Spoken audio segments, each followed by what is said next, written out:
although Keir Starmer survived, this is not over.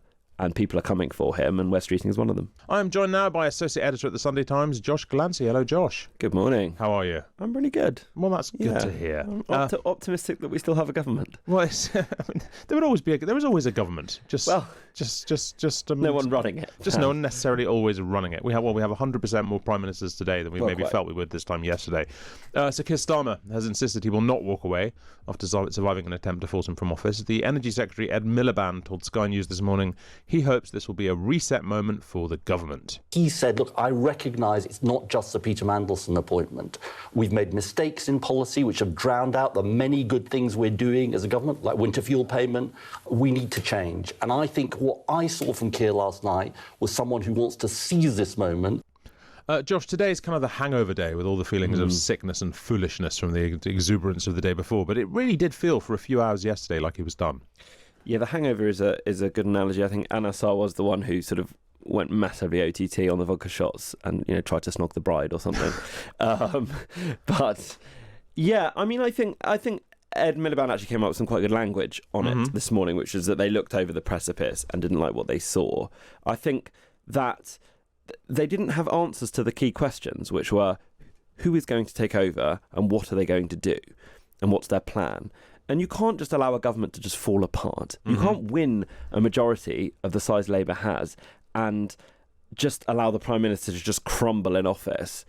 It would be reckless, it would be irresponsible, it would probably affect the bond markets and government borrowing costs significantly. And so I think cooler heads prevailed yesterday, and they realised that they can prop Keir Starmer up for a while.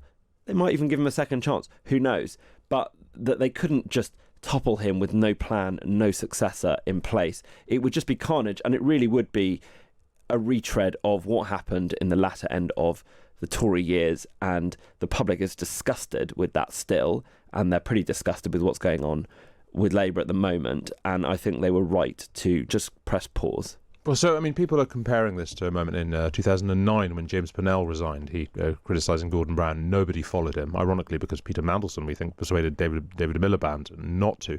You have to wonder what Anas Sarwar thought he was doing. But even the speech he made yesterday where he said we need to end the distraction by getting rid of the Prime Minister, it's like that is famously quite a distracting thing to do. Yes, it's hard to imagine that a sort of interim Prime Minister, David Lammy, or an unelected Prime Minister, Ed Miliband or Angela Rayner, would make a massive difference on the doorsteps in Glengarnock or somewhere. But I think it's important to look, all politics is local. It's important to look at the Scottish context in which Anassar was operating. He's under massive pressure internally from quite senior figures in Scottish Labour, of which there aren't that many, to distance himself from Starmer, and has been for a while. And, the Scottish political reporting's been kind of building this theme up for a while. Because they're just getting killed on the doorstep. A lot of people are going to lose their jobs up there in May.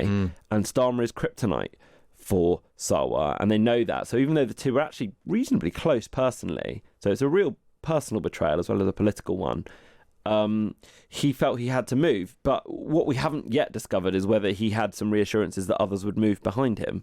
Yeah. Certainly they didn't, so he looks like a bit of an idiot today. I mean, a lot of the coverage today suggests that the Cabinet were kind of strong-armed into tweeting their support for the Prime Minister eventually giving him their backing. As I mentioned in the paper review up top, the weird thing about that is you think, who's left to deliver the strong arm? I mean, like, genuinely, I don't just mean that flippantly. Like, who's the person they're scared of? Which makes me wonder if they all just concluded themselves, you know what, this would be chaos. Now's not the time. We'd look like a joke. I think that's right. The centre is looking pretty hollow at the moment. McSweeney's gone. Tim Allen, the Director of Communications, is gone. There are still loyalists there. There are still kind of people operating, senior figures operating on behalf of Starmer. There will be a few cabinet ministers operating on his behalf.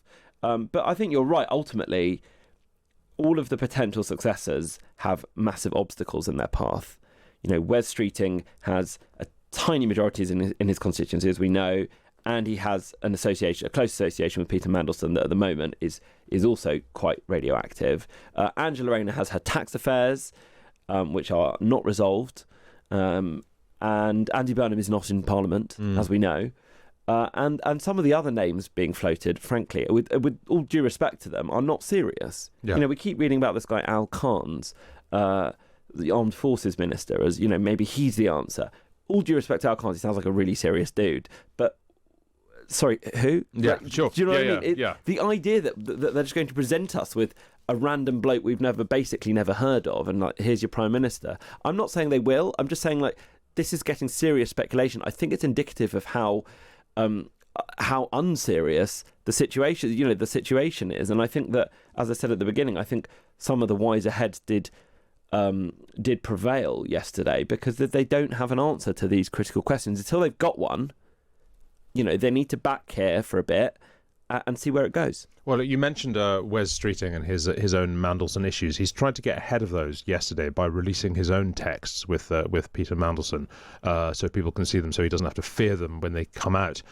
We've got some of those texts here. They're published in a lot of the papers. I want us to read them out. I want you to play the part of Peter Mandelson. I was born to play that role. He has been in this studio himself, not sitting there. I won't pretend we even tried to get him this morning to read his own text out, but I reckon you could do the job very well. Are you right? So I'll be Wes Streeting. You can be Peter Mandelson. These are texts sent between Wes Streeting and Peter Mandelson in March of last year.